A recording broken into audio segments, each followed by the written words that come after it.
práticas, mas hoje nós trouxemos esse tema específico a respeito da violência obstétrica, tão relevante, tão importante, e que precisa ser difundido e muito mais informado, né, na sociedade como um todo. Então, por isso, hoje o nosso grupo está funcionando de forma aberta ao público, não apenas para advogados ou profissionais de saúde, mas para todos aqueles que se interessam pelo tema da violência obstétrica, para entender aí essas nuances, como que funciona na prática jurídica, na prática médica, de enfermagem e da saúde.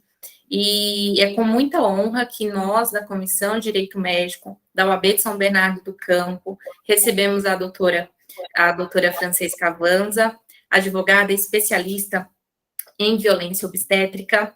Vou fazer aqui uma breve leitura do currículo da doutora, que é graduada pela Faculdade Brasileira Univix, pós-graduada em Direito Médico, Direito da Saúde e Terceiro Setor pela Escola Superior de Ciências da Santa Casa de Misericórdia de Vitória, membro da Comissão de Direito Médico da UAB Espírito Santo, membro do Laboratório de Projetos em Saúde Coletiva da Universidade Federal do Espírito Santo, membro do Laboratório de Estudos sobre Violência, Saúde e Assistência a Acidentes da Universidade Federal do Espírito Santo, membro da Associação dos Advogados em Saúde. Também temos a Luciane Torrano, que é membro consultora da nossa Comissão de Direito Médico e da Saúde, da 39ª Subseção da OAB de São Bernardo do Campo, co-founder do Instituto Cairu, gerente de qualidade e educação da rede São Camilo e São Paulo, graduada em enfermagem pela PUC Campinas, pós-graduada em obstetrícia pela PUC Campinas, MBA executivo em saúde pela FGV e gestão da clínica nos hospitais do SUS pela Fundação Dom Cabral, analista de perfil comportamental e mentoring, profissional com 23 anos de formação, atuando na assistência, gestão de serviços públicos e privados, avaliadora nacional e internacional de qualidade, consultora e mentora. Então, hoje nós vamos ouvir e aprender muito com essas duas profissionais que dispuseram por compartilhar aqui conosco um pouco do seu vasto conhecimento. Trazemos aqui ainda os cumprimentos em nome de todos os membros da comissão. Agradecemos a disposição da doutora Francesca e da Luciane Torrano em compartilhar conosco um pouco desse conhecimento. A doutora Rosana Torrano está aqui também presente, presidente da Comissão de Direito Médico e da Saúde da 39ª Subseção de São Bernardo do Campo, apoiou essa ideia, abraçou esse projeto quando a gente trouxe lá do Congresso, né, doutora, a gente estava junto lá no Congresso Paulista de Bioética, Direito Médico e da Saúde. A exposição sobre violência obstétrica veio numa semana que, infelizmente, aconteceu um fato aí que foi veiculado na mídia e que trouxe ainda mais à tona esse tema. Então, a gente correu lá, doutora Rosana, e aí, vamos tentar trazer o quanto antes esse debate para o nosso grupo de estudos, e eu agradeço a doutora pelo espaço, né, por ter corrido conosco para tornar possível esse encontro hoje, junto ao AB, e trago também os cumprimentos do nosso presidente da 39ª Subseção, que certamente deve estar em outro compromisso, mas deixo aqui registrado em nome da subseção como um todo.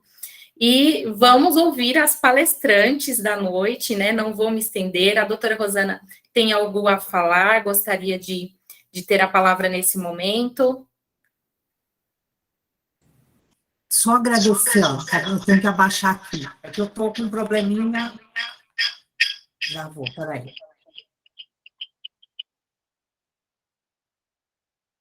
Deixa eu fechar aqui.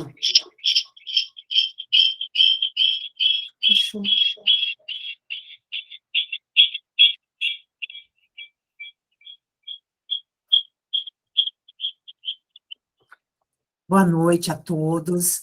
Agradeço muito a doutora Francesca por ter aceito o nosso convite aí, que a doutora Daniele, lá no Congresso, a convidou e a doutora ter aceito. Muito obrigada. Agradeço a Luciane também por estar participando conosco. Eu acho que é um assunto muito relevante e que a gente pode trazer muita informação para o nosso público aqui, para os advogados, até para ter uma ideia do que é essa violência obstétrica. Eu estava conversando um pouco mais cedo com a Luciane, e ela estava falando que então, são tantas formas de violência em que as mulheres desconhecem. E então, acho que vai ser assim, para nós vai ser maravilhoso. Coincidentemente, essa semana eu fui procurada para fazer uma ação de violência obstétrica aí. E eu falei, olha só como são as coisas, né? Parece que o universo começa e então acho que a gente tem que realmente reconhecer, conhecer esse conteúdo para que a gente possa aí defender os clientes de qualquer violência que ela tenha sofrido. Então, agradeço muito a doutora Luciane, a Dani, né, por ter intermediado aí, e eu vou deixar a doutora Daniele conduzir aí com maestria, como ela sempre faz, tá bom? Boa noite a todos, obrigada e uma boa palestra para nós.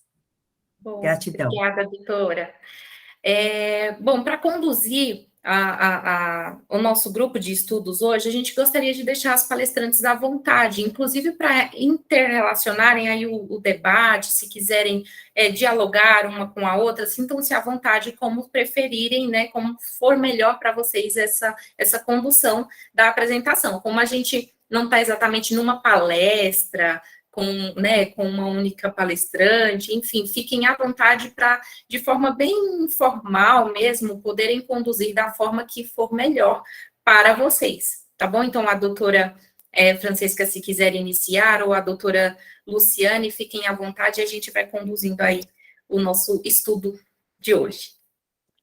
Eu trouxe um pouco do que é a violência obstétrica e dos aspectos. Acho que eu podia começar e depois a doutora Francesca entra na discussão mais, eu ia falar mais técnica, né? Mais de direito. Eu tentei usar boa noite a todos, muito obrigada pelo convite, é uma honra estar aqui participando de um tema que é tão relevante, mas é tão difícil ainda de ser tratado.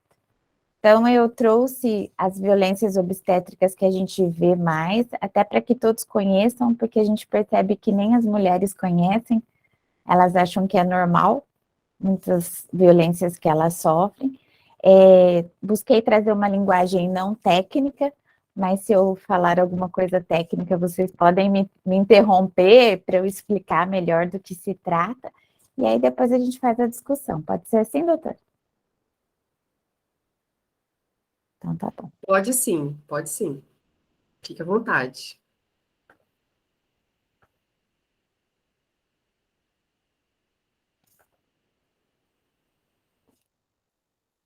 Todos conseguem ver a apresentação? Sim? Sim. Então, eu vou falar um pouquinho da violência obstétrica na visão da saúde, e depois a doutora aí vai falar na visão do direito. Então, eu sou Luciane Torrano, como a doutora Daniele me apresentou, eu sou membro consultora aqui da comissão, sou enfermeira, sou gestora, sou educadora e sou empresária. Mas eu gostaria também de fazer uma outra tipo de apresentação. Eu sou uma mulher de 45 anos, filha do Vilmar e da Nicinha, mãe do João Pedro, eu gosto de abraçar, eu gosto de comer, eu gosto de fazer pilates, gosto de ficar de ponta cabeça e gosto de corrida.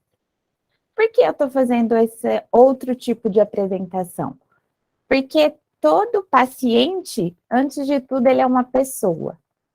Muitas vezes a gente esquece isso, a gente trata elas como paciente e elas têm que estar disponíveis para todas as intervenções que são feitas.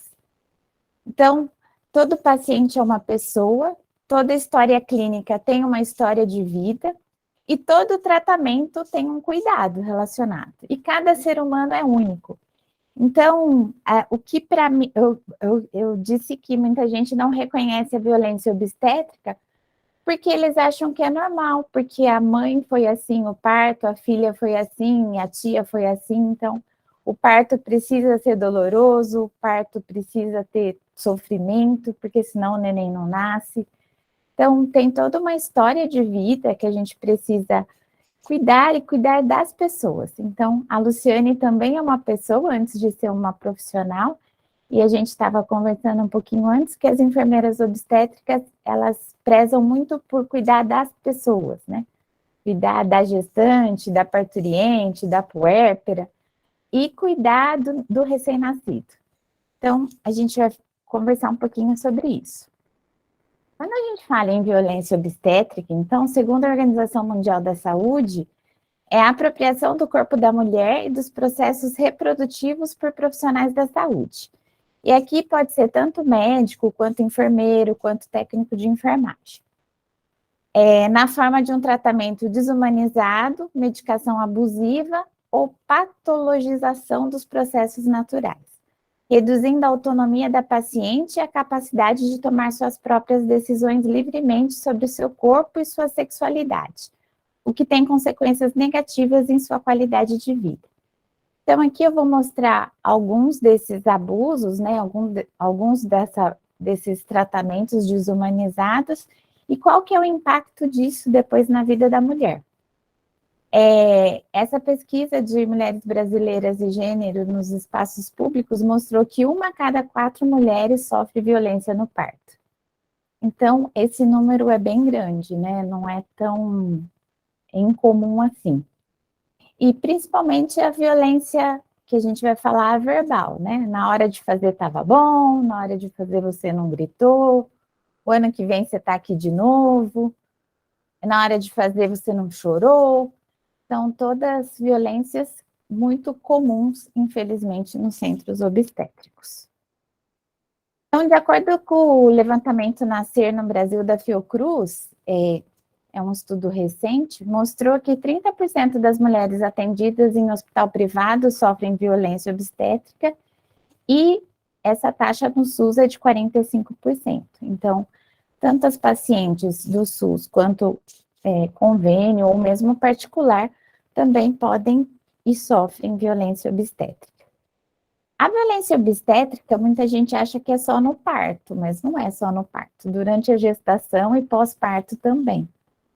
Então, você é mole, tem que amamentar, agora você é mãe, tem que cuidar.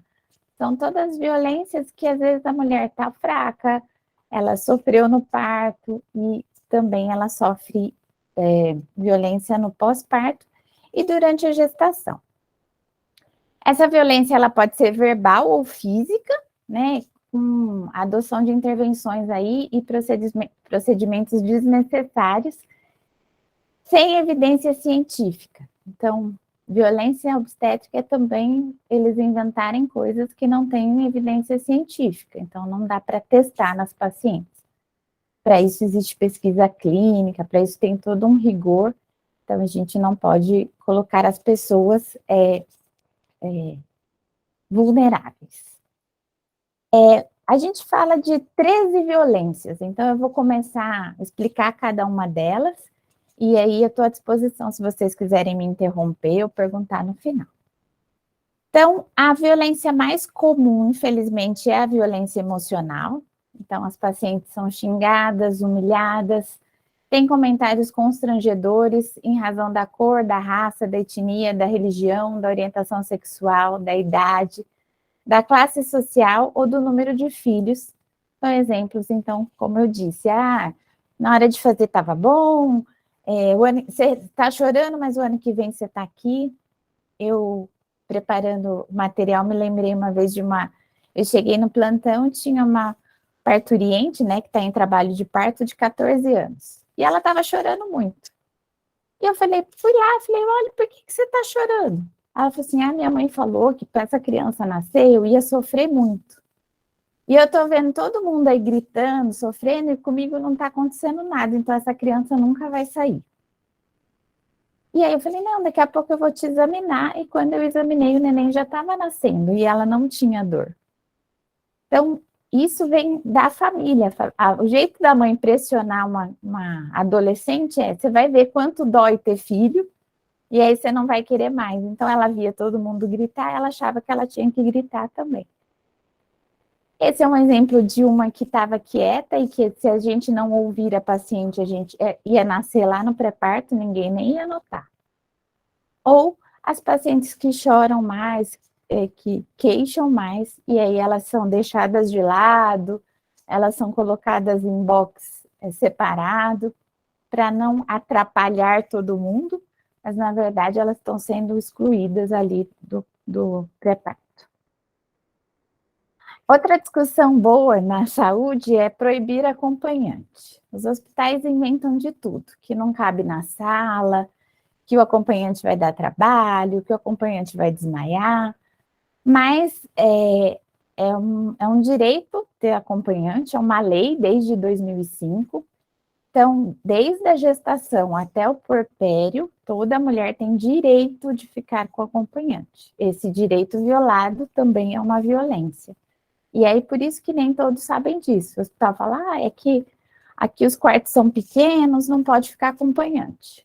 E aí as pessoas aceitam, na verdade está infringindo, aí está uma coisa que muito ajuda as mulheres.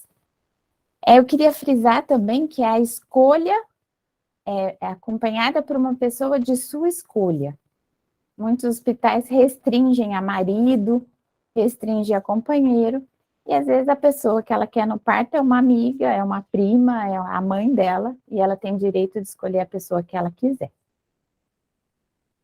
Exame de toque exagerado. Então, o toque, ele é muito doloroso, muito incômodo, e no trabalho de parto isso aumenta muito. E aumenta também o risco de infecção e de contaminação. Principalmente em hospital escola, os exames de toque são exagerados porque eles precisam treinar. Então, a maior briga aí das enfermeiras obstétricas com residente, com interno, é isso, que eles ficam tocando desnecessariamente e, na verdade, é para treinar. Essa é uma das coisas que a gestante acha que é comum. Tá vendo se está evoluindo o parto. Mas não é comum. O toque tem o momento certo. E essa é uma das violências que a gente consegue ver registrada em prontuário, né? Porque a doutora, creio que vai falar, mas é muito difícil provar as violências, porque é sempre a palavra da paciente contra a da equipe. E essa é uma das violências que tem registro em prontuário. A gente consegue mostrar quantas vezes a paciente foi tocada, mostrar que não tinha evolução, que não cabia, e quantas pessoas fizeram esse procedimento. Outra coisa que é muito comum aqui na saúde, no Brasil, é o tal do sorinho, que é a ocitocina, que é para acelerar as contrações e o trabalho de parto. Então, a paciente está fora de trabalho de parto, muitas vezes é colocada ocitocina e ela fica dias com dor, desnecessariamente. Essas contrações excessivas podem diminuir o fluxo sanguíneo do bebê, aumentar o risco do parto evoluir para uma cesárea ou até outra complicação. Então, para muitas mulheres, o sorinho é igual, né? Parto é igual ao sorinho. Na verdade, existem critérios específicos para o uso de ocitocina. Hoje, o uso da ocitocina é desregrado e por isso que tem tantos danos aí para as gestantes e para os bebês. Outra coisa que as pessoas pouco reconhecem como violência é o rompimento da bolsa. Então, o rompimento natural da bolsa é o que é esperado e toda vez que isso é feito, desalinhado aí com o trabalho de parto ou associado à ocitocina, é uma violência obstétrica. Então, também é incômodo, também é doloroso e também pode contribuir para ter danos aí tanto para o bebê quanto para a mãe. Essa é uma coisa que já foi proibida. O Ministério da Saúde proibiu a realização da manobra de Christeler, mas a gente sabe que é muito comum ainda, que é quando alguém sobe na barriga da mãe para empurrar o neném. Então, essa manobra é muito arriscada, pode romper o fígado, o baço, pode fraturar a costela, pode deslocar a placenta, pode ter traumas encefálicos no bebê, entre outras coisas. Então, tanto no parto normal quanto na cesárea, alguém sobe para fazer a pressão do neném para sair. Isso, infelizmente, é muito comum a gente ver na área da saúde. A realização de tricotomia, né, que é a raspagem dos pelos, e enema, que é a lavagem intestinal, tem sido descontinuada, né, não é uma boa prática. Mas como a gente estava conversando no início, os médicos, eles têm uma formação de tantos anos atrás e que era bom quando fazia, e eles ensinam a manter essa prática. Então, aumenta o risco de infecção, e muitas vezes esses procedimentos são feitos sem consentimento da paciente. E ela se sente constrangida, porque ela pode evacuar na hora do parto, ela pode se machucar na hora da tricotomia, então também é considerado uma violência obstétrica. Episiotomia, sem necessidade ou sem informar a mulher, é quando é feito aquele corte entre a vagina e o ânus para facilitar a saída do bebê. Eu sou enfermeira obstétrica há 22 anos e quando eu me formei, era comum. A gente aprendia também, enquanto enfermeira, a fazer episiotomia, porque, teoricamente, o neném nascia mais rápido. Mas a Organização Mundial da Saúde e todos os estudos já mostram que a episiotomia complica mais do que a lesão, uma pequena lesão no períneo. Mas aqui no Brasil, 80% das brasileiras sofrem isso e não notificam, né? Então, e o profissional também nem avisa que vai fazer episiotomia. Esse é o maior problema da violência, né? Além dele fazer um procedimento desnecessário, ele não avisa. Toda mulher, ela pode escolher a posição de parto. Então, ela pode ter o bebê de cócoras, agachada, no chão, em qualquer posição, desde que não tenha risco para ela e para o recém-nascido. Mas a maioria das instituições coloca na posição de litotomia, né, que é aquela posição deitada com a barriga para cima e com as pernas levantadas, e o não respeito à escolha da posição de parto também é uma violência obstétrica. As enfermeiras obstétricas, a gente estava brincando que tem piscina, bola, banquinho, porque a gestante pode escolher o jeito que ela quer parir. Outra violência é impedir que a mulher se alimente e beba água durante o trabalho de parto. Então, entrou no centro obstétrico, não pode mais comer e nem beber. E tem pacientes que ficam 20, 24 horas em jejum. Então, isso também é considerado violência obstétrica. A paciente pode sim beber água, pode sim ter uma dieta leve. Então, a gente tem que orientar as mulheres desse direito. Toda gestante, ela também tem o direito de receber anestesia. Claro que a anestesia tem indicações precisas, e principalmente a anestesia não pode impedi-la de se mexer, de andar, de fazer força na hora do parto. Mas a maioria das instituições negam esse direito por falar que não tem anestesista ou para falar que é assim mesmo, vai doer. Mas a gente sabe que tem técnicas anestésicas que, bem indicadas, ajudam muito, contribuem muito para a mulher e para o neném. A cesárea sem necessidade é uma violência bem comum, infelizmente. Quando o centro obstétrico está cheio e tem jogo do Corinthians, eles vão lá e fazem cesárea em todo mundo, porque eles querem assistir o jogo. Então, a mulher perde o direito, né, de ter o parto normal que ela tanto sonhou. É uma violência porque eles dão alguma justificativa não plausível, isso também a gente consegue ver bastante nos prontuários. E indicam a cesárea, que é uma cirurgia que pode ter hemorragia, pode ter infecção, pode ter danos aos órgãos internos desnecessariamente. Então, a cesárea sem necessidade também é uma violência. Outra violência é dificultar o contato imediato com o bebê e a amamentação. Independente do parto, se é normal ou se é cesárea, a mãe tem direito de segurar o neném assim que ele nasce.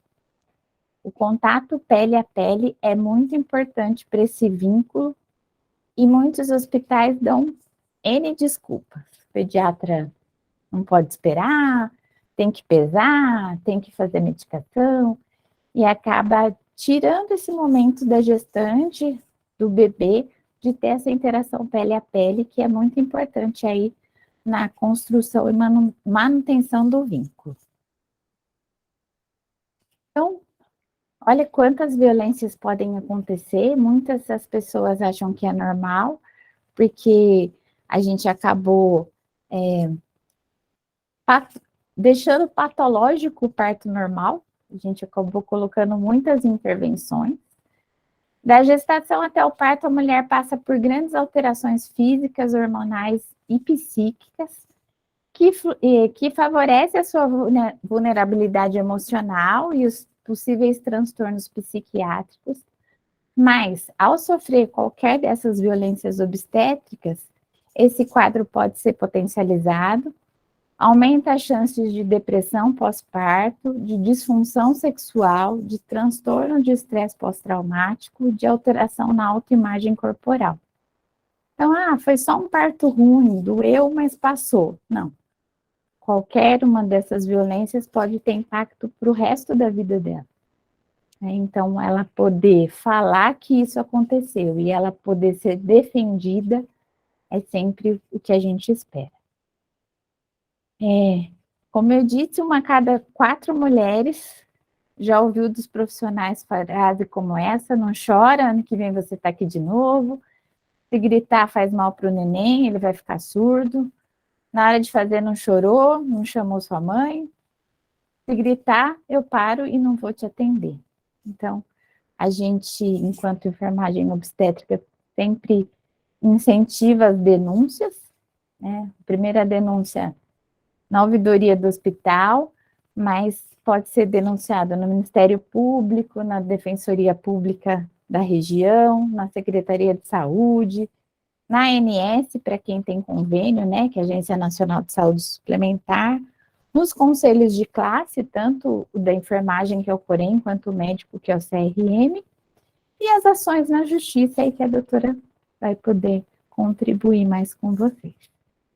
Então, eu fico à disposição e vou continuar aqui para o que vocês tiverem de dúvida ou quiserem fazer algum comentário.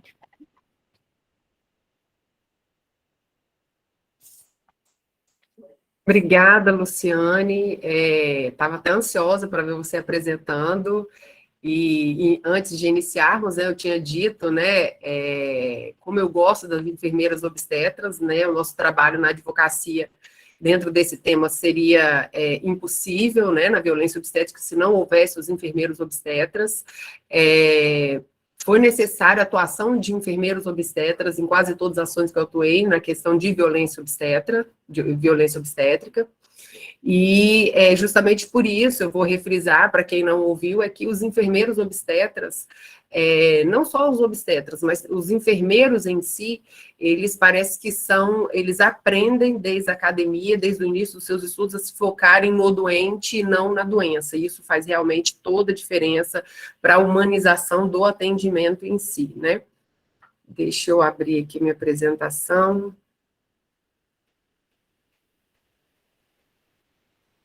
Acho que fechou. Espera aí, tá aqui. Só um minutinho. Tinha aberto aquela hora.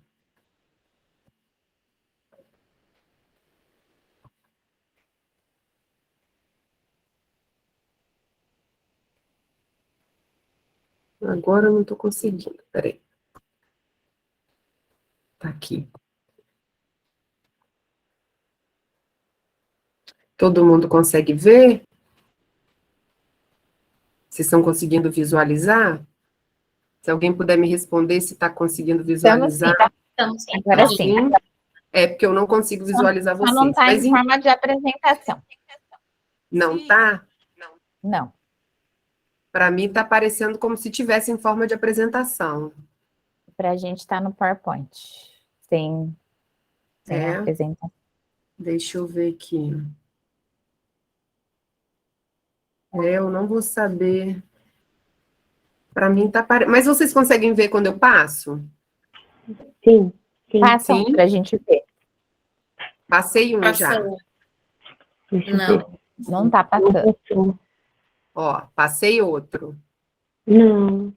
Não tá passando. Não? Não. Engraçado. Então, deixa eu sair. Deixa eu tentar outra vez. Para mim aparecer. Peraí. Apresentar agora.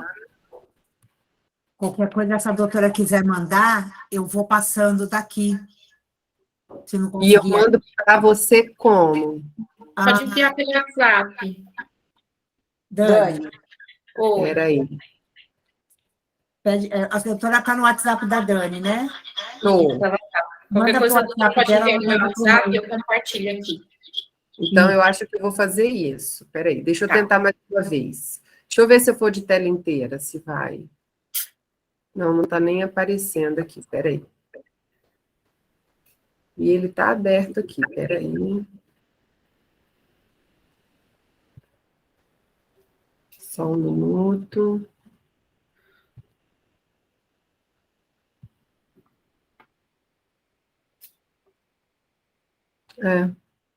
Não estou conseguindo aqui mesmo. Deixa eu ver se eu entrar aqui.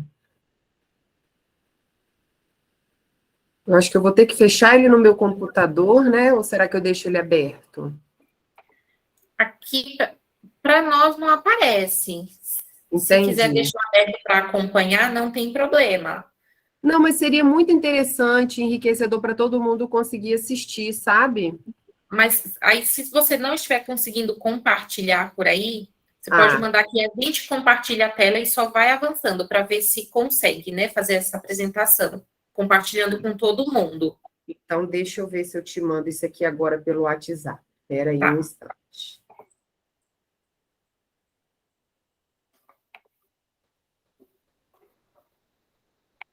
Só um minutinho. E a gente fez o teste antes, né? É. Coisas da tecnologia, né? É, Acontece. meu computador aqui, olha que eu nem estou usando o meu computador. Mas deixa eu avançar aqui, porque está todo mundo esperando, né? Veja bem. Espera aí. Achei. Então. Espera aí. Como a própria Luciane abordou, né, através da Organização Mundial de Saúde, o que a organização entende como violência obstétrica, né, de uma forma geral, é tudo aquilo que atinge a dignidade da mulher, né, e uma coisa que eu disse lá no Congresso Paulista é que, não estou conseguindo nem aqui, peraí. Achei, vou compartilhar agora, Daniele. Tá ótimo. Espera aí. Está preparando aqui para enviar.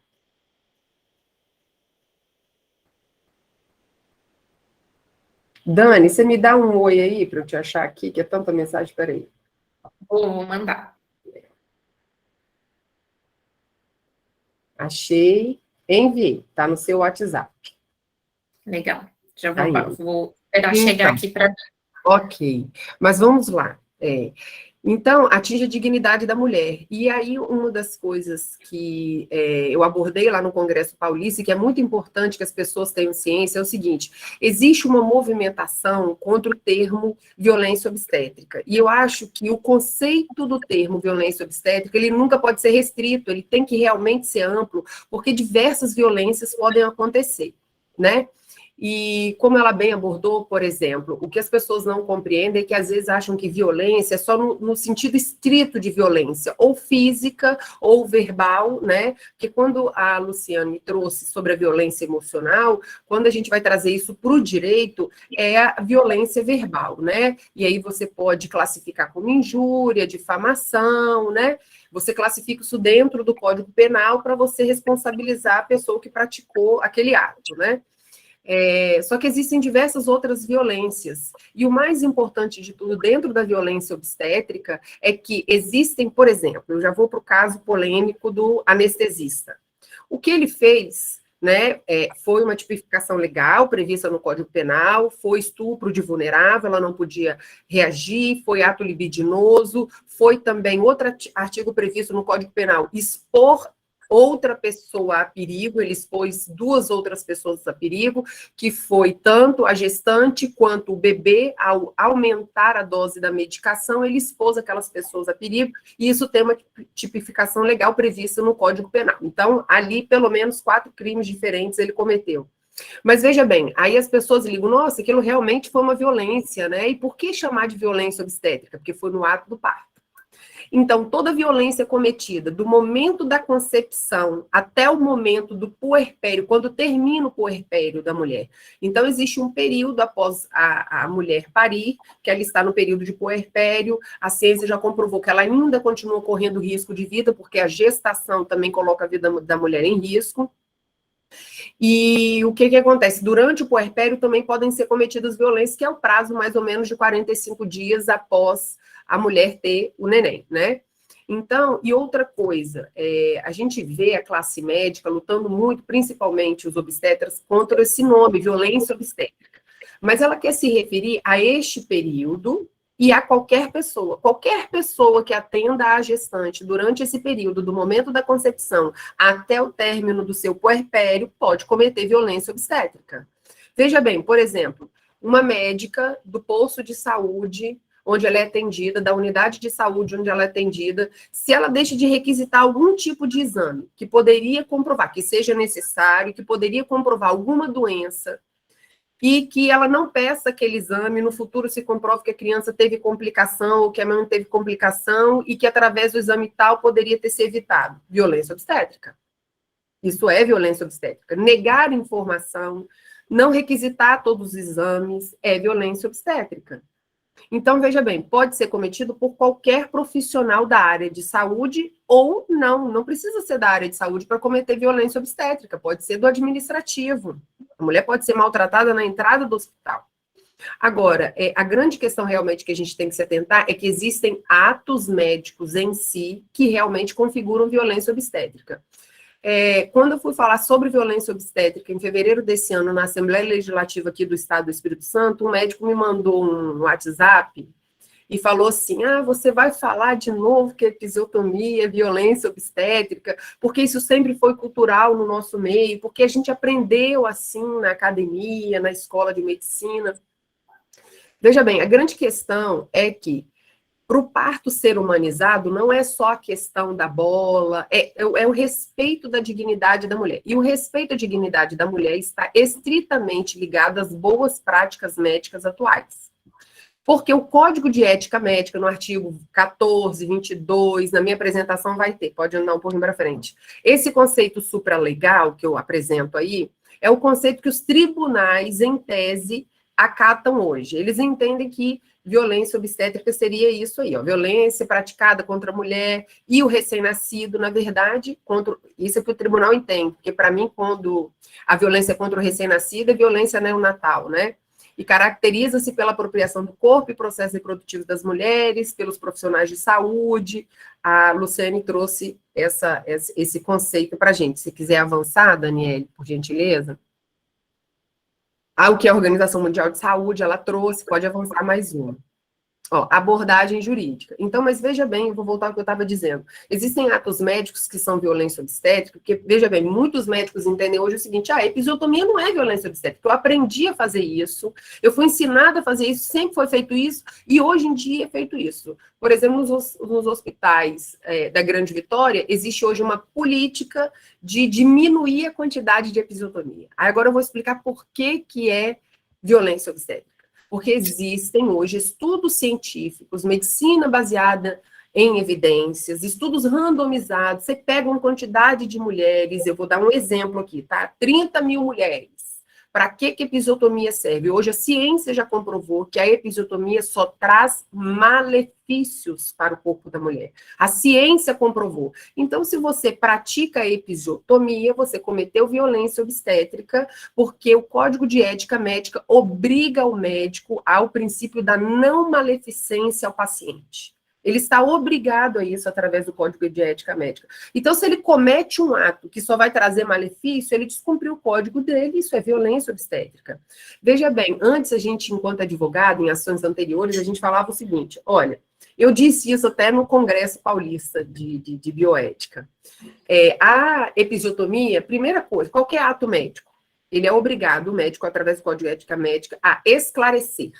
De forma didática, inclusive, que a pessoa pode ser muito, não pode ter recursos, assim, culturais, pode não entender. Então, tem que ser didático, ele tem que esclarecer. E, segundo, ele tem que pedir autorização.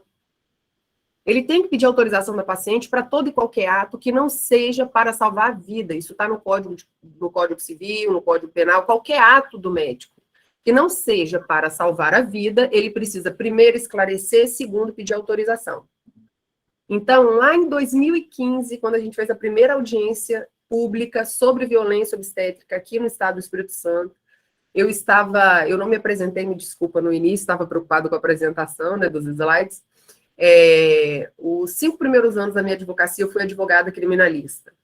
E eu estava como ouvidora da Associação Brasileira dos Advogados Criminalistas, na época, e a gente recebeu muitas denúncias do município de Jaguaré, no interior do estado. Estavam tendo muitos casos de violência obstétrica. Nós procuramos o Ministério Público Federal fez um termo de ajustamento de conduta com o Estado do Espírito Santo, não obteve resultado, e posteriormente ele ingressou com uma ação civil pública, que hoje está ativa até hoje, desde 2015. E o que acontece? Para mim, na época a gente falava, quando tratava de violência obstétrica juridicamente, a gente dizia, olha, você tem que esclarecer e depois pedir autorização. Não pedir autorização é violência obstétrica. Hoje já não é mais assim. Por quê? Porque a medicina baseada em evidência comprovou que não existe benefício algum na episiotomia. Pior ainda é episorrafia, né, Luciane? Quando o médico faz a episorrafia e lá na episorrafia ele faz o ponto do marido, não sei se alguém já ouviu falar, né? E ele vira e fala de forma vexatória para a mulher, eu vou fazer isso aqui para o seu marido, o parquinho de diversão do seu marido, desculpa ter que falar isso, mas isso tudo configura violência obstétrica, não só o dizer, que ele está desrespeitando a mulher, mas o fazer o ato médico da episioterapia, ele está cometendo o crime de violência obstétrica. Então, veja bem, a grande questão é a mulher ter a ciência disso e procurar conhecer não só quais são os seus direitos, mas quais são as boas práticas médicas atuais no momento do parto normal, da cesárea, como a Luciane trouxe, por exemplo, a ocitocina, quando é aplicada à mulher sem ela pedir, é violência obstétrica, porque outra coisa que o médico está obrigado é respeitar a autonomia do paciente. Está no Código de Ética Médica. O paciente, ele tem total autonomia sobre o seu corpo e sobre aquele procedimento no sentido realmente de escolha. Então, veja bem, gente, foi semana passada que a gente ingressou com uma ação que a paciente, ela foi para o hospital, era um hospital público, não sei se vocês viram, eu vinculei no meu Instagram, saiu num noticiário recente aqui no estado do Espírito Santo, que as maternidades públicas do nosso estado estavam proibindo a entrada de doulas. Aí, veja bem, a RDC número 36 de 2008 da Anvisa, ela diz que é obrigação, eu nem cheguei a escrever nesse slide, mas ela diz o seguinte, pode colocar, Daniela, RDC. Ela diz que é obrigação da instituição de saúde que está atendendo aquela parturiente fornecer meios a diminuir a dor daquela mulher através de métodos não farmacológicos. Está determinado na RDC. Então, toda instituição, hospitalar ou não, mas que atenda a parturiente, ela é obrigada a fornecer métodos de alívio à dor que não sejam farmacológicos. Qual é o melhor método de alívio à dor que não é farmacológico? A doula. A doula é o melhor método. Então, veja bem, e doula não é acompanhante. Quando a gente vê lá a lei 11.108 de 2005 sobre o acompanhante, doula não é acompanhante. E o que as maternidades públicas estavam dizendo? Mas aqui é SUS, é um serviço privado. Veja bem, se a mulher pagou ou não pagou, isso não é problema da gestão pública. Segundo, não existe norma legal que proíba que eu tenha um serviço particular dentro do serviço público. Eu não preciso comprovar se aquela doula é paga ou não. Eu tenho a doula e eu tenho direito à doula, por quê? Porque a RDC 36 de 2008 da Anvisa diz que a instituição de saúde é obrigada a me fornecer esse método de alívio à dor não farmacológico. E se eu proíbo a entrada da doula? Infração sanitária. É infração sanitária, inclusive, lá, sem prejuízo das responsabilizações cíveis e criminais cabível ao caso, a cada caso, né? Tem que se avaliar cada caso. Então, por exemplo, no município da Serra aqui, a gente tem uma lei municipal que permite a doula, mas fala o seguinte: se não houver espaço, a parturiente vai ter que escolher entre o acompanhante e a doula. É violência obstétrica? É violência obstétrica, institucionalizada, inclusive, pela lei. Então, veja bem, essa lei, nesse artigo, não deve ser acatada nesse sentido se a parturiente tiver a doula, e ela não tem que escolher entre o acompanhante e a doula. Acompanhante é um direito dela, e a doula é uma previsão da RDC, da Anvisa 36/2008, que a instituição de saúde está obrigada a fornecer. Então, veja bem, por isso que o conceito de violência obstétrica tem que ser amplo. Quando a Luciane falou sobre os TOPs, a gente já teve também condenação. Eu acho que a doutora Daniele estava até lá quando me fizeram a seguinte pergunta. Uma pessoa lá no Congresso Paulista de Bioética levantou a mão e me dirigiu a seguinte pergunta: doutora, isso de informar a paciente sobre ela ser orientada sobre tudo que ela vai passar, porque existe também a normatização da vinculação da paciente com o hospital. A gestante tem o direito de saber, no SUS ou particular, aonde ela vai ter o neném dela, inclusive o direito de conhecer previamente aquele local, tá? Existe legislação específica sobre isso, eu não coloquei, mas existe, tá? Mas aí já entrando mais para os advogados, a gente utiliza isso na argumentação, por exemplo, quando você vai discriminar erro médico de violência obstétrica, porque não são iguais, tá? Mas aí o que acontece? Que eu ia falando, ela levantou a mão e falou, olha, eu trabalho no hospital escola, e as gestantes reclamam muito dos residentes ali. A pergunta dela foi o seguinte: como que a gente faz para evitar a judicialização? Eu falei, olha, veja bem, temos que ter muita cautela. Existe condenação, sim, da gestão pública, do Estado, nesse sentido de hospital-escola. A grande questão é o seguinte: o direito do Estado de ensinar, ele termina quando começa o direito à privacidade da mulher. Então, qual direito se sobrepõe aí? O direito à privacidade da mulher. Ele se sobrepõe ao direito do Estado de ensinar. E veja bem, este não é um problema da mulher, este é um problema da gestão pública.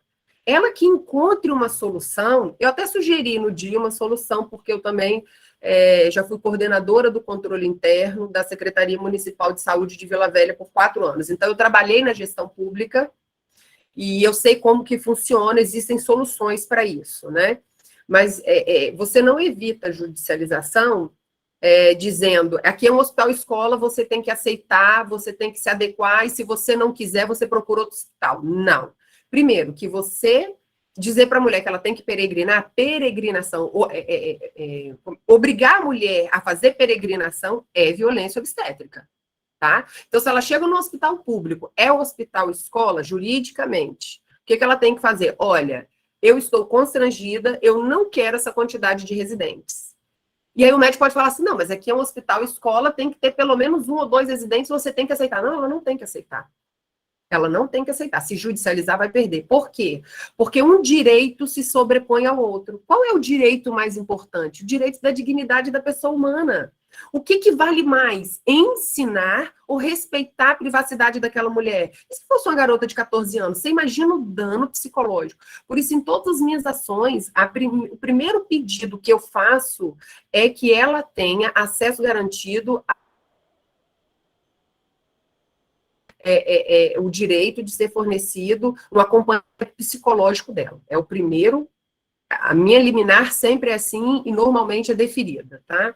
Então, veja bem, a gestão pública é que tem esse problema em mãos. Ela que veja o seguinte, olha, se eu tenho 20 partos por semana, desses 20 partos que eu tenho por semana, apenas 5 mulheres autorizam uma quantidade mínima de residentes. Porque tudo é tratamento também. Eu já tive clientes que sofreram violência obstétrica, não quiseram entrar com ação judicial, porque falaram assim, eu fui tão bem tratada, eu não queria episiotomia, eu não autorizei a episiotomia, eu estou agora com dor. Mas ele falou tão gentil comigo, ele perguntou assim, ó, eu vou fazer um cortezinho aqui só para ajudar, e fez e acabou sem me pedir autorização prévia, violência obstétrica. Ela, mas eu não quero judicializar, não, sem problemas, entendeu? Então, assim, o tratar a pessoa, então, eu acho que quando você está no hospital escola, se o médico explica, olha, é um hospital escola, serão tantos residentes, vai dar autorização da mulher. Ela é que tem que autorizar aquilo ali. E a gestão é que tem que administrar isso. Ah, então só 5% autorizam por semana, eu tenho 7 residentes para treinar, então eu vou treinar, entendeu? Ele que rebole, que veja a solução disso, mas não tem como se evitar a judicialização. Todas as vezes que a mulher se sentir constrangida pelo toque excessivo, aqui no Espírito Santo a gente teve um caso de 21 toques, ela vai judicializar e vai ser condenada por violência obstétrica. Porque, veja bem, outra questão que eu utilizo enquanto advogada. A medicina baseada em evidências, e aí a gente utiliza sites oficiais de pesquisa, o Cielo, pesquisas sólidas, reais, é ciência. A ciência já comprovou que bastam apenas 3 toques para você acompanhar a evolução do parto. Então, para mim, o que passa disso é violência obstétrica. Aliás, desde o primeiro toque. Se você não esclarecer e não pedir autorização, violência obstétrica. Mas veja bem, até 3 toques, a ciência diz, olha, é o suficiente para acompanhar a evolução do parto. Entendeu? Então, nós temos essa questão, né? De se avaliar em relação à violência obstétrica. O ato médico em si, se ele não for baseado na medicina, baseado em evidências atualizadas, né, práticas atualizadas, ele vai ser responsabilizado. Aí tem o 2.1, que fala a responsabilidade das operadoras também, através da lei 9.656 de 98, né, que elas também estão obrigadas a isso, era o anterior. Ó, tá vendo? Fala, responsabilidade dos operadores em caso de descumprimento das normas sanitárias pelos prestadores credenciados, segundo prevê o artigo 17, parágrafo 3º dessa lei 9.000, dos planos de saúde, né? Elas também não podem desobedecer a RDC da Anvisa, número 36. Elas são obrigadas também a aceitar métodos não farmacológicos, tudo isso, né? Pode passar, Dani, por gentileza. Né, tem o ilícito penal, né, a possibilidade de enquadramento criminal em alguns atos, né, comportamento de crime de injúria, calúnia, difamação, ameaça, lesão corporal e até mesmo homicídio. No caso aqui do interior do estado, lá em 2015, vários casos foram enquadrados como homicídios, tá? Por exemplo, você força de maneira muito agressiva a manobra de Cristeler. Então, assim, teve maridos que simplesmente chegaram a gente relatando, eu vi a minha esposa ser assassinada na minha frente, através da manobra de Cristeler. Então, é chocante, mas aconteceu, inclusive, todos que quiserem conhecer, essa ação civil pública está ativa, tem todos os casos do interior do estado, Jaguaré, São Mateus, todos os casos estão ali, as pessoas podem acompanhar, inclusive peço que eu faça, porque o Ministério Público relatou na última audiência pública que fizemos na Assembleia Legislativa, recentemente fizemos uma na UFS também, e que existe uma pressão política para que essa ação, ela venha cessar, né, porque como não houve uma condenação, senão o Estado iria falir, tá, se houvesse condenação do Estado realmente a indenizar todas as famílias, o Espírito Santo não teria como pagar isso, o juízo segue acompanhando e o Ministério Público segue acompanhando, mas existe uma pressão política, você vê, ninguém sabe, toda vez que eu falo isso aqui no nosso estado, ou falo isso fora, ninguém sabe que existe essa ação civil pública, né? Mas, voltando, por exemplo, para casos emblemáticos, o principal é esse da Aline Pimentel, não sei se todos conhecem, né, que era uma mulher carioca, de Belford Roxo, ela tinha 26 anos, ela peregrinou buscando atendimento, na verdade ela foi para o hospital, retornou para casa, buscou atendimento, não foi atendida, e ela sofreu várias violências obstétricas, e a família dela procurou a Convenção para a Eliminação de todas as formas de discriminação contra as mulheres. Foi a família dessa gestante que faleceu, que procurou esse órgão internacional, claro que orientado por um advogado, e o Estado brasileiro foi condenado por violência obstétrica, condenado a indenizar a família e condenado a recomendações a serem adotadas do Serviço Público de Saúde para melhorias no atendimento das gestantes. Então, veja bem, as pessoas não sabem, eu tenho muitas clientes que elas descreem, falam assim, será que o Estado vai ser condenado? O Estado vai ser condenado por violência obstétrica.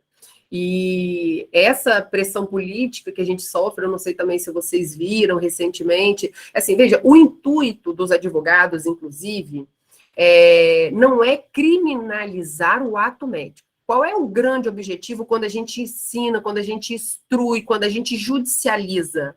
Meu objetivo não é criminalizar o ato médico. O meu objetivo é com que sejam aplicadas as normas atuais de medicina, as boas práticas médicas de acordo com a medicina baseada em evidências. Por quê? Porque o médico, mais uma vez eu repito, ele está obrigado ao princípio da não maleficência ao paciente. Então, se ele aplica um ato médico que só causa mal ao paciente, ele, infelizmente, vai ter que indenizar e ser responsabilizado por aquilo ali, porque ele não pode se eximir do conhecimento da boa prática médica atual.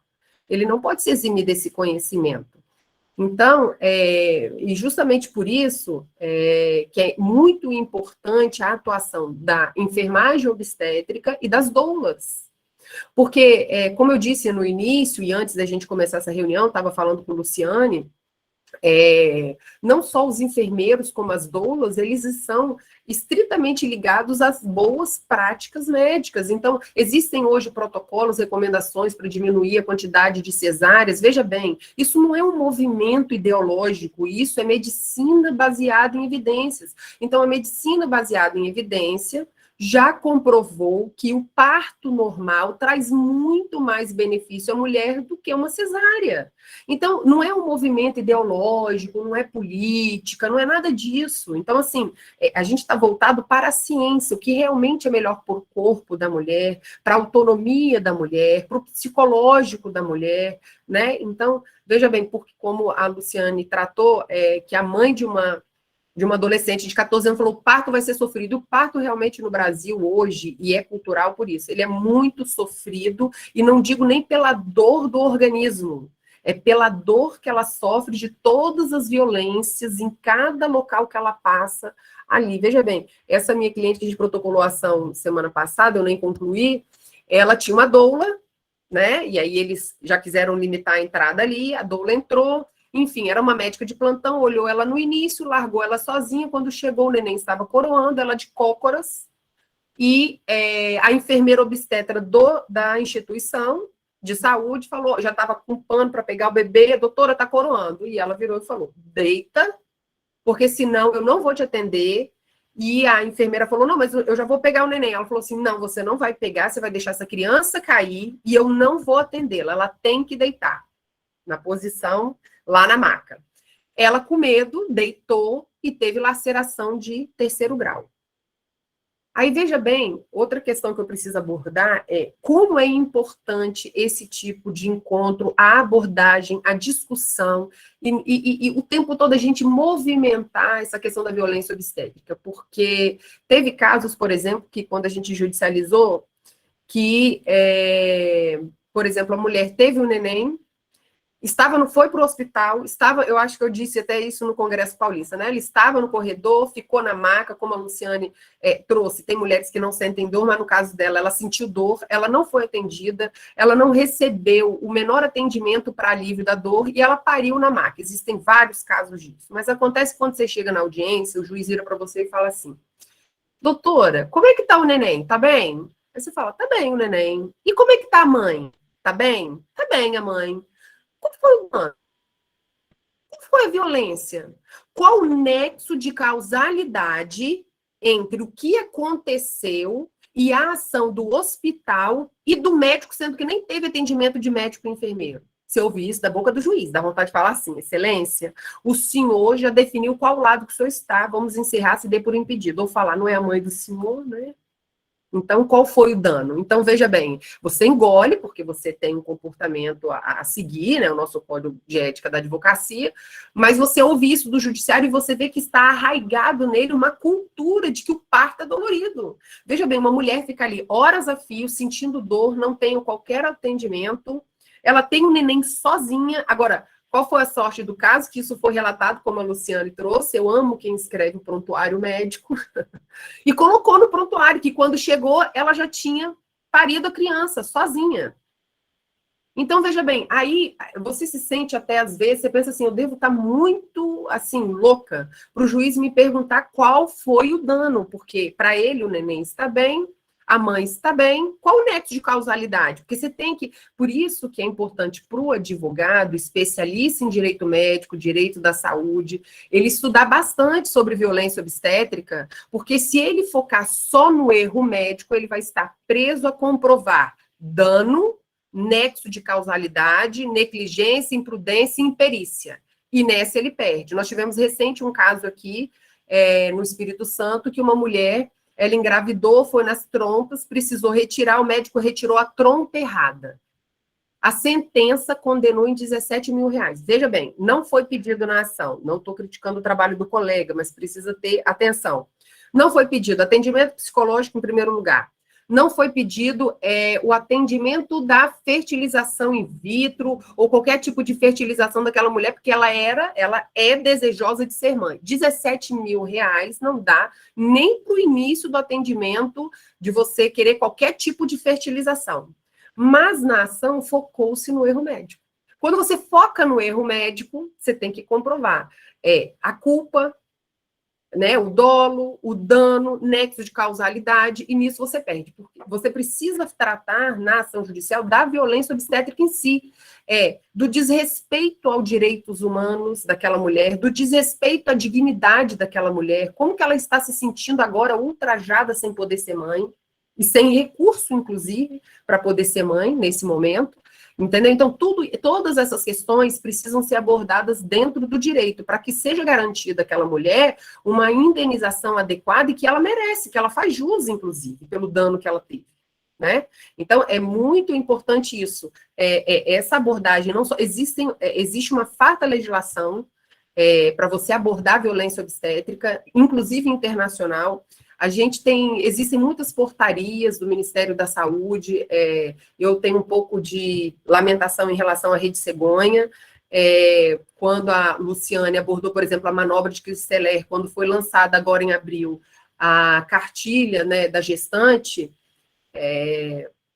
o próprio representante lá do Ministério da Saúde falou que a manobra de Cristeler não é esse bicho de 7 cabeças. Veja bem. Ele disse, não é que alguém vai subir, tem um vídeo disso no YouTube, qualquer um acha, a pessoa não vai subir na barriga dela, mas a manobra de Cristeler é necessária. Então, assim, quando você vê esse tipo de discurso vindo do governo, nada contra o governo, nada politicamente, mas é preocupante, porque você vê arraigada a cultura das más práticas médicas. Entendeu? Então, assim, os estudantes de medicina, infelizmente, são voltados ao ensino. O doutor Josimário, no Congresso Paulista, também falou isso. Os estudantes de medicina são voltados para tratar a doença e não o doente. E aí ele não se volta para as boas práticas médicas, né? E que é um estudo necessário, né? Será que esse ato que eu vou fazer, que eu vou cometer, é a melhor boa prática que eu posso utilizar no momento? Ele precisa se atualizar, senão é violência obstétrica. Então, eu acho que assim, a gente precisa sempre pensar nesse tema, falar desse tema. É um tema muito profundo, existe uma legislação farta, cada caso é um caso, e a gente precisa amparar as mulheres nesse sentido, porque a gente está lutando contra uma violência institucionalizada. Está dentro da instituição, está dentro do hospital, está dentro do judiciário, está dentro...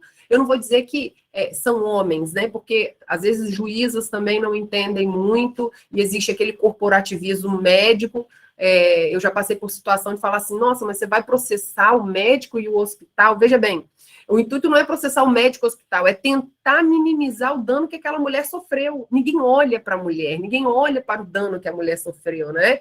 Fica essa cultura em torno de você vai judicializar contra o hospital e o médico, não vai falar, olha, você não vai me perguntar da dor daquela mulher? Você não vai me perguntar como que vai ser a vida dela daqui para frente? O dano que ela sofreu, que fim isso pode ter? Sabe? Então, assim, quando é um dano do consumidor, entendeu? Se eu sofro um dano do consumidor, nossa, mas você tem que entrar no PROCON, você tem que procurar se sofreu um dano, você foi lesada financeiramente, patrimonialmente, e por que não lesão no emocional da mulher, né? Então, é muito difícil essa luta contra a violência obstétrica justamente por isso, tá? Todo mundo viu recentemente o posicionamento do CREMESP.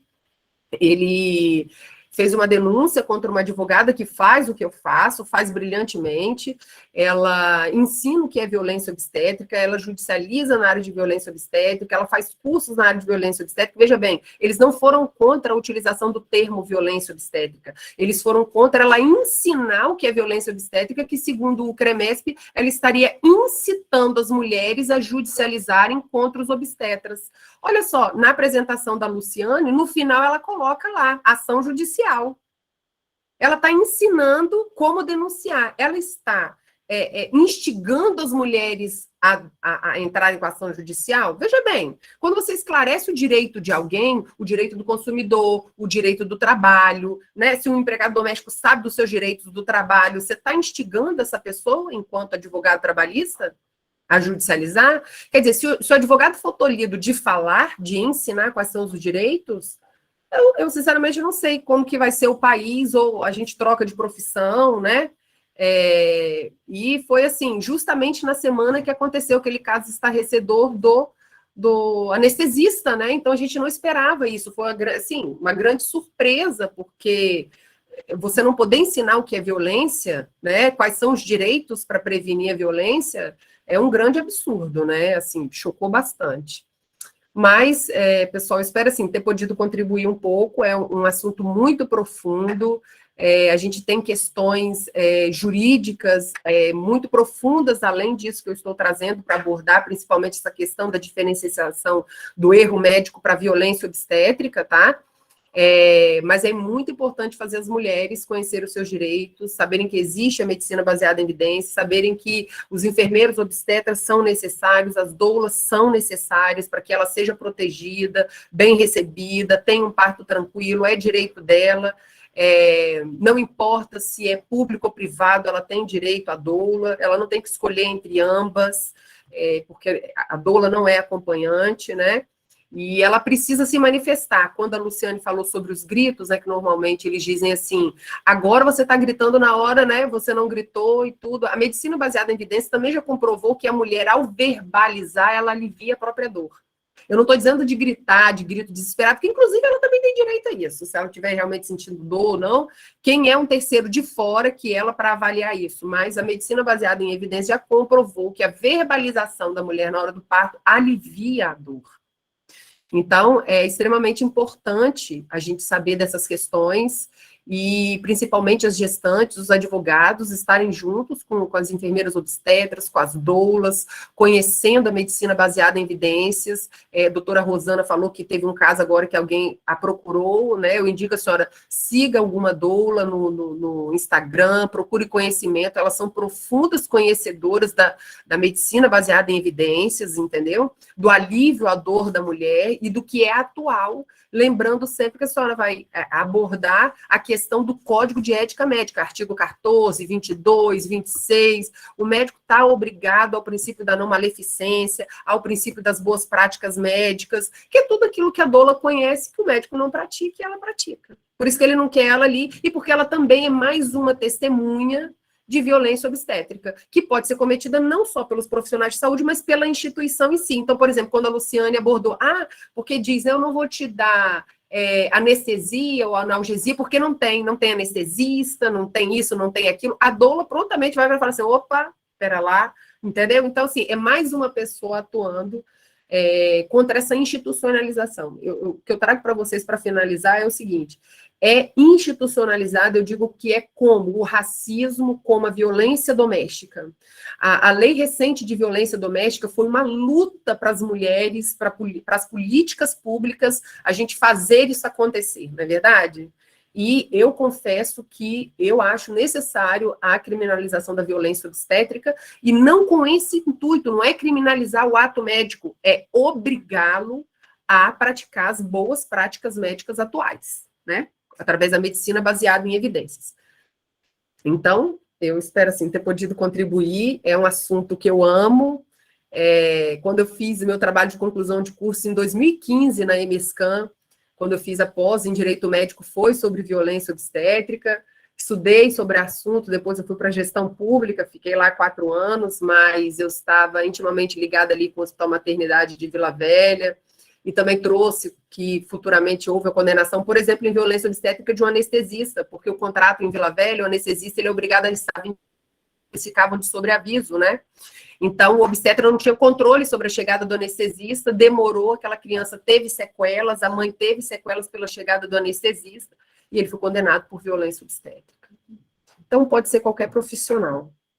É isso, gente. Espero ter podido contribuir um pouco, Daniele, doutora Daniele, e com todo mundo. Vamos seguir adiante.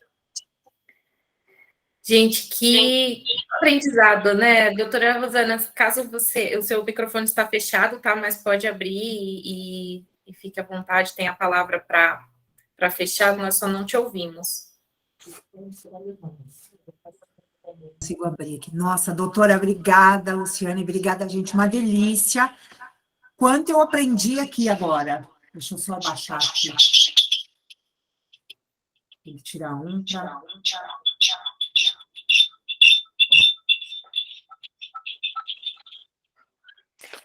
Quanto deu para a gente ter uma noção aqui, parabéns a vocês. Nossa, eu ia com essa aula aí, ia com vocês até amanhã de manhã, ouvindo aqui. É muito bom. A gratidão, doutora, por ter aceito o nosso convite aí, que a Dani fez lá no Congresso já. Foi maravilhoso. Pena que eu perdi lá naquele dia, tive outros compromissos, mas agradeço muito e maravilhoso. Gratidão e sempre que a senhora puder nos prestigiar, a gente vai adorar, viu? Gratidão, viu? Boa noite. Obrigada também por ter trazido tantas informações aqui. Como sempre, né, a gente tem é sempre muito bom aqui. Obrigada, gente. Passo a palavra para a doutora Daniele para ela encerrar. Obrigada, viu? Acho que vamos abrir para perguntas aqui, né? Isso, nós vamos abrir para perguntas. Enquanto vocês formulam aí, se alguém tiver interesse em fazer uma pergunta, pode levantar a mão e abrir o áudio, fazer verbalmente ou enviar aqui no chat. Eu vou ler aqui um comentário da Laís Lacerda, ela é doula e consultora materno-infantil. Eu queria agradecer a sua presença, Laís, no nosso grupo, nos honrando e compartilhando aqui do seu conhecimento, que eu estou vendo que você está compartilhando aqui várias informações no chat. E ela falou o seguinte, o final do parto não é só os dois estarem vivos, é estarem saudáveis, no conceito ampliado de saúde da OMS. Violência obstétrica é um dos responsáveis pela depressão pós-parto, tão comum e danoso nos últimos anos. E é uma realidade, infelizmente, uma realidade difícil e que muita gente acaba não entendendo esse viés e essa consequência visível e palpável da violência obstétrica no pós-parto, né, no período puerperal. A Yasmin também está presente, eu não sei se ela ainda está por aqui, mas ela me falou que entrou.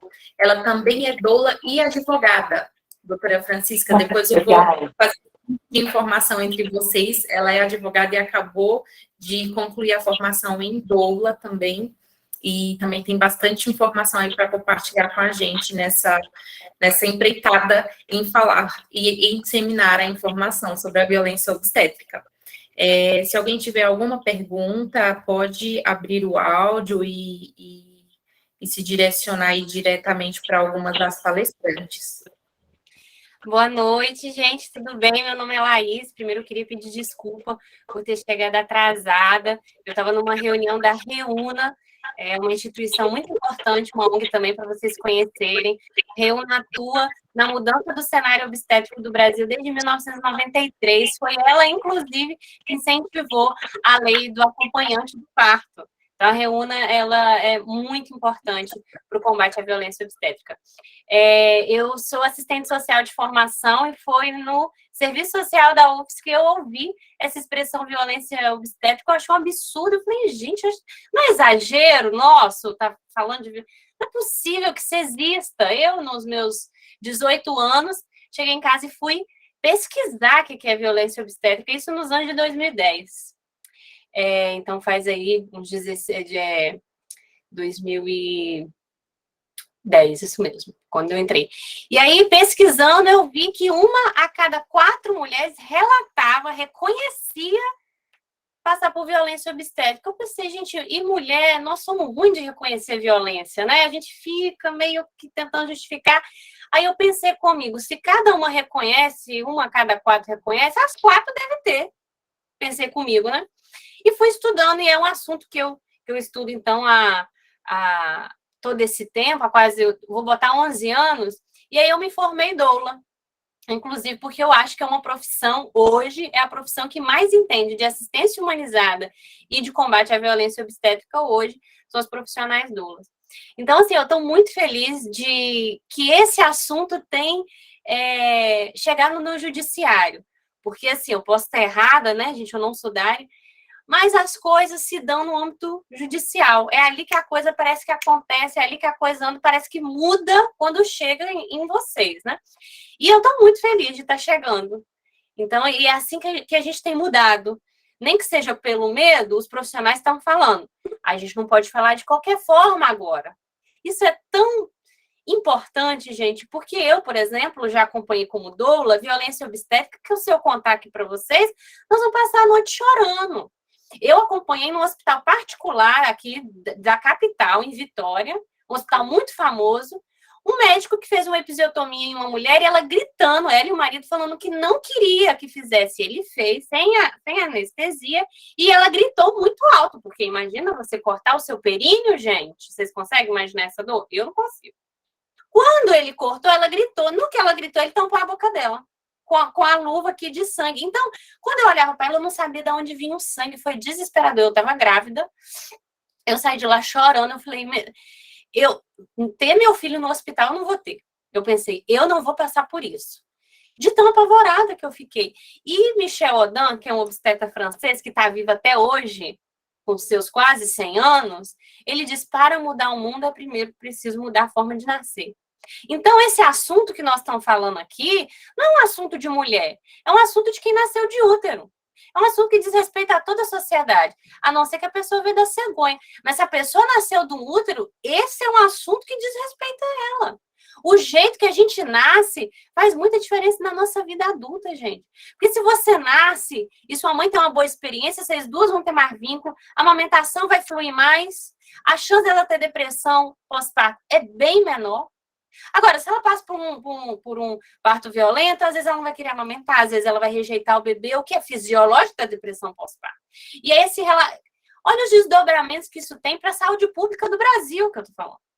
Agora, quando você pega os hospitais, quando você pega os países com menor morbimortalidade materna e perinatal, vê aí, gente, os índices de parto normal e de humanização.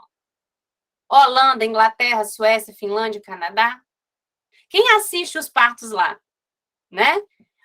40% da Holanda, não me falha a memória, em 2015, 40% dos partos da Holanda aconteceram no âmbito domiciliar, puxado pelo governo. Quer dizer, o governo pensou assim, se esses bebês nascem em casa, com as enfermeiras, eles têm menos risco de tarará, eles vão, a cada $1 gasto na gravidez e na primeira infância, você economiza $7 na vida adulta. Esse adulto tem menos chance de ter hipertensão, diabetes, ser violento. Vocês estão entendendo? Então, nós não estamos falando aqui de uma coisa que muito bem a doutora Francesa falou, não é uma ideologia, uma coisa aqui, rare, entendeu? Vão dançar em roda fogueira. Não é isso que nós estamos falando, nós estamos falando de saúde pública. Né? É isso, senão eu falo demais. Mas obrigada, e é um prazer estar aqui, e eu estou à disposição de vocês, tá bom? Laís, muito obrigada pela sua exposição e participação, e parabéns pela profissão, pela atuação linda, né, por estar aí nesse meio trazendo humanização para essas mulheres que precisam no momento mais importante da vida delas, né? A doutora Francesca está com a palavra. Então, eu sou suspeita, né? Igual eu estava falando com a Luciane, eu sou apaixonada pelas doulas e pela enfermagem obstétrica, né?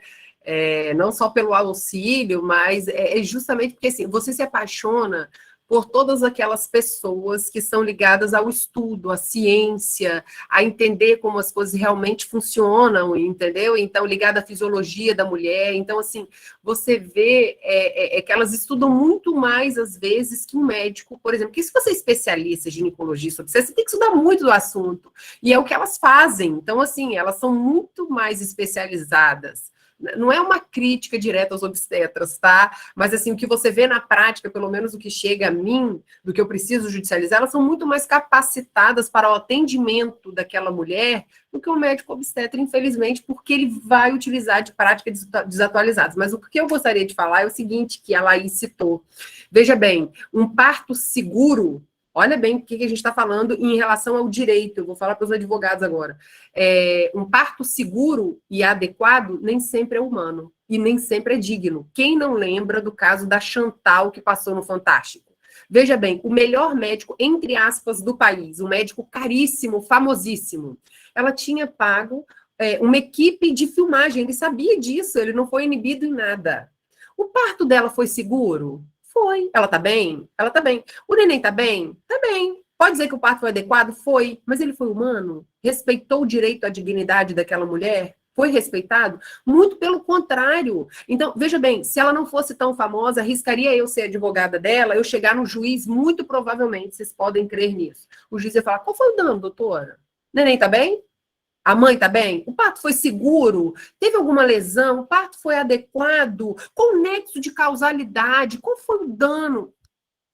Para vocês entenderem a importância dessa discussão e da utilização da medicina baseada em evidências e que quem pratica hoje são as doulas e as enfermeiras obstétricas. Elas é que praticam isso, porque elas estudam isso a fundo, elas respeitam a fisiologia do corpo da mulher e a ciência baseada, a medicina baseada em evidências comprovou isso. Você tem que respeitar a autonomia da mulher, o neném vai sair, você não precisa fazer aquilo, muito pelo contrário, né? Outra coisa que eu queria citar aqui, foi ontem que eu estava falando para os estudantes de enfermagem da UFES, e eles trataram da violência obstétrica em relação às presas. Veja bem, era algo que eu sempre também quis estudar, eu trouxe isso no Lavisa, falei, olha, gente, eu tenho interesse em estudar isso, e acabou que o grupo de enfermagem da UFES trouxe esse estudo, e o que acontece em relação às presas? Veja bem, quem acha que pode acontecer violência obstétrica com a presa, né? Elas são seres humanos esquecidos, e eu confesso que até por mim, enquanto advogada, no estudo de violência obstétrica. Pasmem, existiam já recomendações, mas só em 2017 veio uma lei federal obrigando a não se algemar a presa. Só em 2017. E só agora, no dia 14 de abril de 2022, veio uma lei federal obrigando o Estado brasileiro a tratar a mulher presa com dignidade na hora do parto.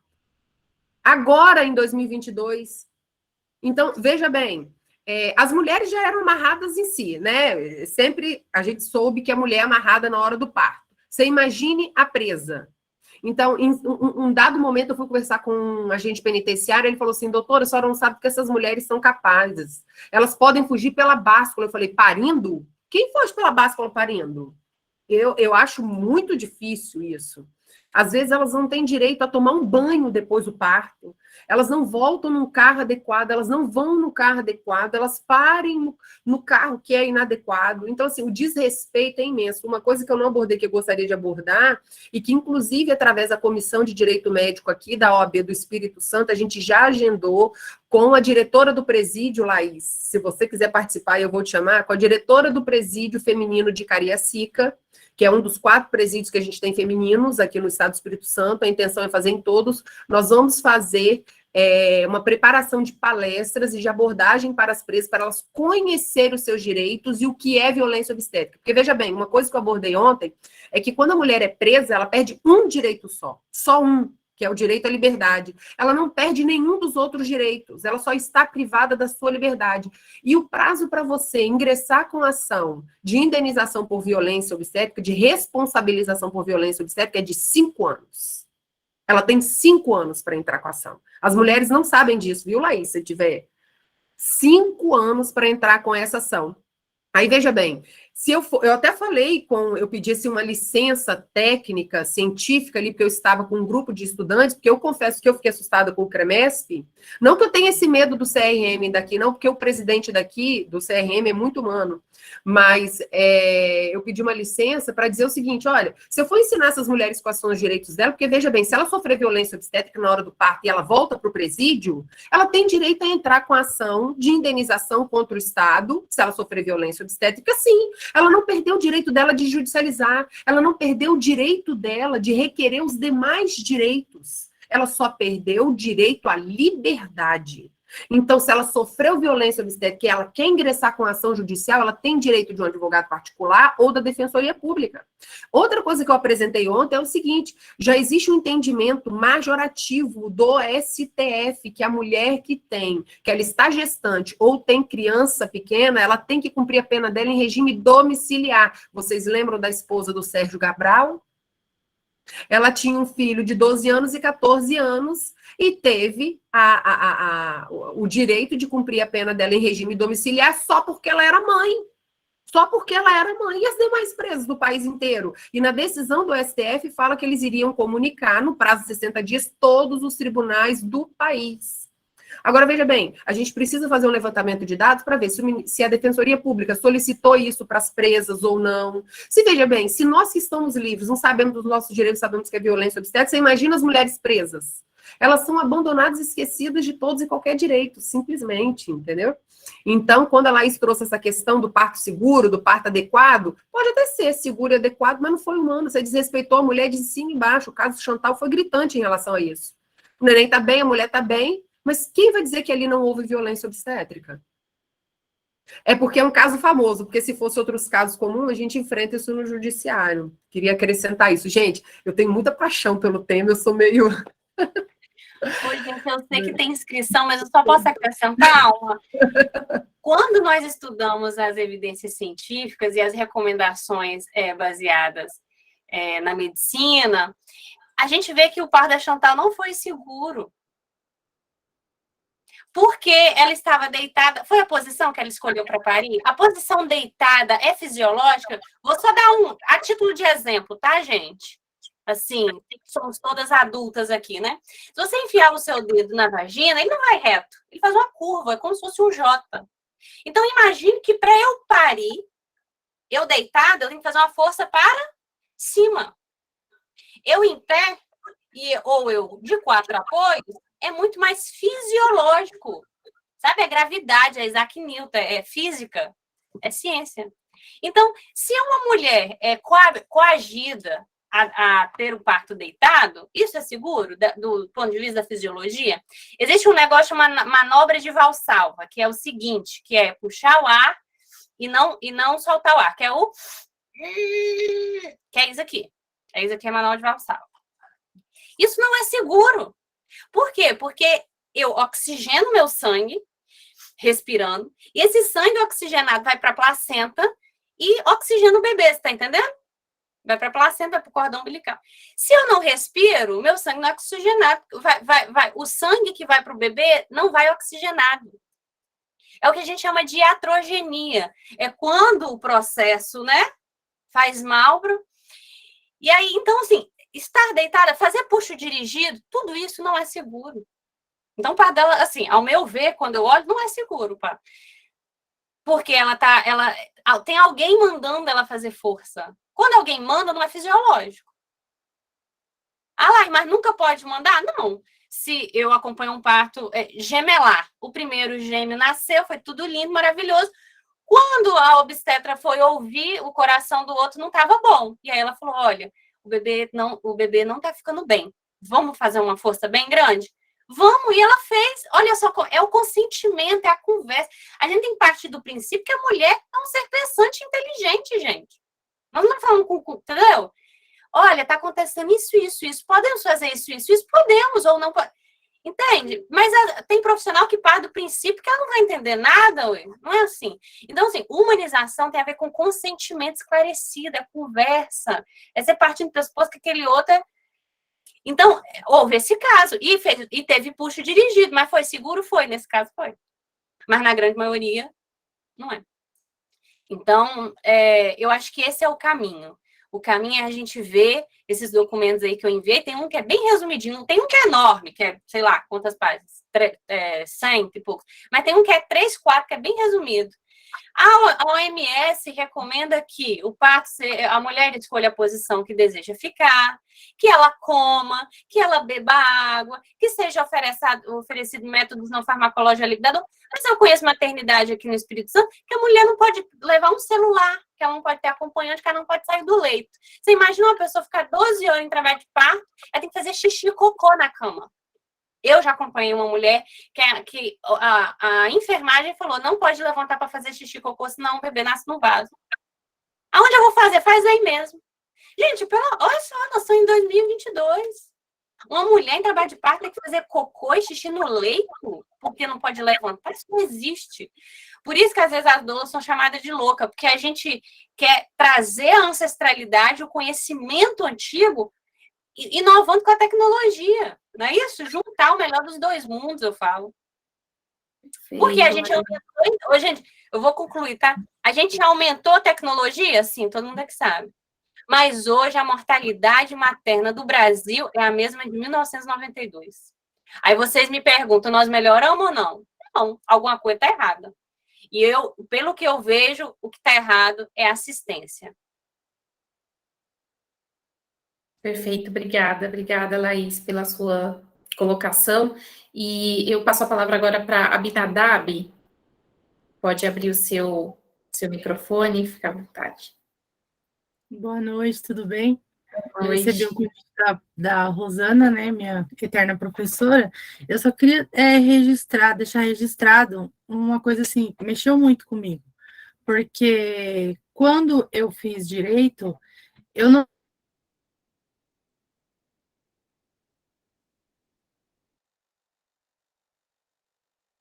existia o direito Acho que a conexão está à travando. violência. Melhorou? Vocês acompanharam? Para mim, travou. Travou. Pode repetir. E aí, eu só vou relatar quando que eu descobri, eu passei por violência obstétrica. Só que, para mim, como a Clenir, né? A doutora Francesca. Francesca. Eu estou utilizando o computador da Cleni. E a Francesca falou, a doutora Francesca, a gente tem uma idealização de violência obstétrica. Que se questiona, será que aconteceu? Eu acho que não foi. Não foi, não vou. Comigo, o que aconteceu? O meu bebê, quando ele nasceu, eu descobri que ele era Down, mas foi pós-parto, na hora do parto. Nasceu, foi levado correndo, e aí a pediatra, depois de muito tempo, veio com... E foi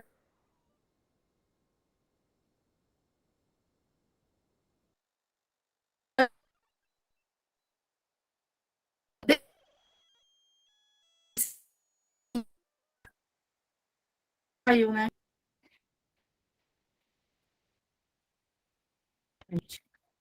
Acho que agora voltou. Deu uma travada. Fecha a sua câmera, deixa só o áudio, que daí melhora. Acho que agora vai. E aí, quando a médica foi atrás de mim, eu deitei na cama, a médica foi atrás de mim, levou meu bebê atrás de mim. Você tá vendo seu neném? E eu, deitada. Como que eu ia me virar no meu neném?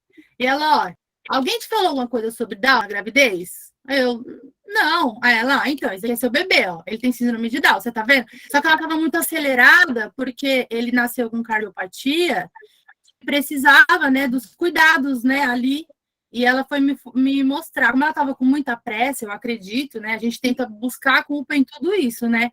Poxa, a culpa não foi dela, ela tava com pressa, o menino ia morrer e tal. Só que durante a minha gestação, eu morria de vontade de ter aquela foto, mãe e filha, que coloca aqui, sabe? Coloca o bebê do teu lado e a criança do teu lado, e você tira uma foto.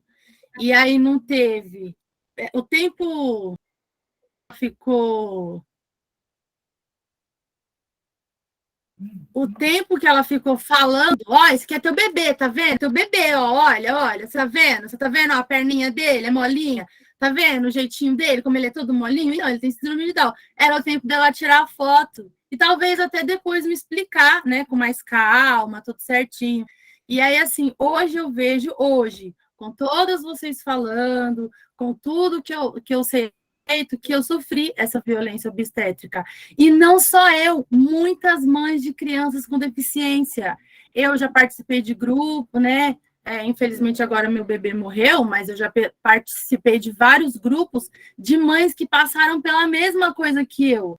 E é triste, né? Porque é de partir o coração. E hoje eu sei aonde se enquadra tudo isso, né? E eu fico muito feliz que tem pessoas como vocês para poder transparecer isso, explicar a respeito e mostrar. Eu deixo assim um agradecimento a vocês e quero encerrar para não tomar muito tempo, tá bom? Obrigada, Abinadab. Mas alguém tem alguma pergunta? A gente já está avançando aqui nos horários. Se tiver alguma pergunta a ser feita, fiquem à vontade para colocar aqui no chat. Nós também podemos encaminhar posteriormente essas perguntas para as doutoras. A Abinadab comentou aqui conosco, eu vou tomar um pouquinho a liberdade, mesmo não a conhecendo pessoalmente, eu acompanho pelo Instagram recentemente, talvez aí pelo vínculo das comissões, e infelizmente ela sofreu uma perda há pouquíssimo tempo, né, Abinadab? Então nós registramos aqui também nossos sentimentos, sinta-se abraçada e acolhida por todos nós, tá? Acompanhei ali todo o período de oração, mas aquilo que a gente não entende hoje, a gente vai entender lá na frente. Então, sinta-se abraçada por mim, por todos nós que estão aqui presentes hoje, tá bom? Mais alguém, se tiver alguma pergunta, pode registrar aqui. E nós encaminhamos para a Luciane, para a doutora também, nos comprometemos de encaminhar e fazer esse link, né, doutora Rosana, até pelo avançar das horas, para não tomar o tempo de todos. Eu vou agradecer novamente às palestrantes, a todos que contribuíram falando, registrando aqui no chat, que acompanharam o grupo de estudos até agora. Foi enriquecedor. Vamos repetir mais vezes com outras temáticas, com essa temática novamente, porque é um assunto que não se esgota, não se encerra em tão pouco tempo. E eu vou pedir para que quem puder se sentir à vontade, abra sua câmera para a gente registrar uma foto. Vou tentar aqui pegar o máximo de participantes para a gente colocar lá no Instagram da comissão. Então, quem quiser abrir a câmera, eu vou fazer um registro aqui. Todo mundo sorrindo. Agradecemos também a Laís aí, que muito contribuiu com a gente, viu, Laís? Muito obrigada, Laís. Vamos acompanhar você. Vamos lá, deixa eu tentar, que é um pouquinho diferente do Zoom, vamos ver se vai dar certo. Então, vamos lá. Todo mundo olhando para a câmera. Todo mundo preparado? Vou registrar. Opa, peraí que tá entrando no chat.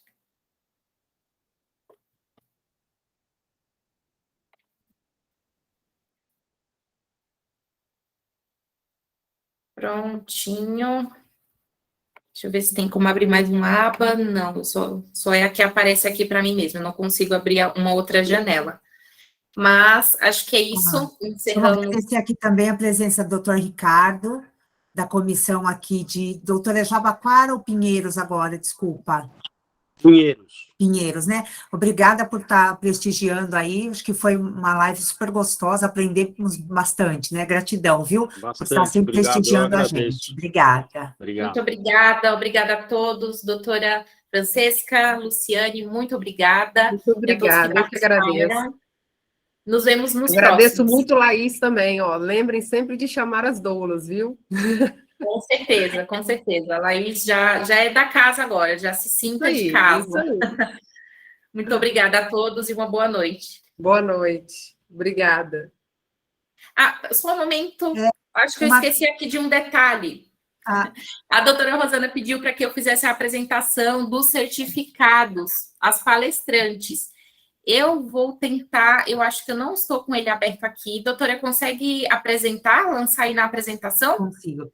E eu queria também agradecer aqui as meninas da OAB que estão nos acompanhando aqui, que ficam aqui dando estão aqui por trás dos bastidores aqui. Obrigada, meninas. Isso mesmo, Deixa eu obrigada. abrir aqui. A gente vai fazer aqui uma entrega simbólica, né, do certificado, já que ele é digital, e vamos encaminhar para as palestrantes depois, pelo e-mail ou pelo WhatsApp, tá bom? Obrigada. Deixa eu ver aqui se eu consigo, vamos lá.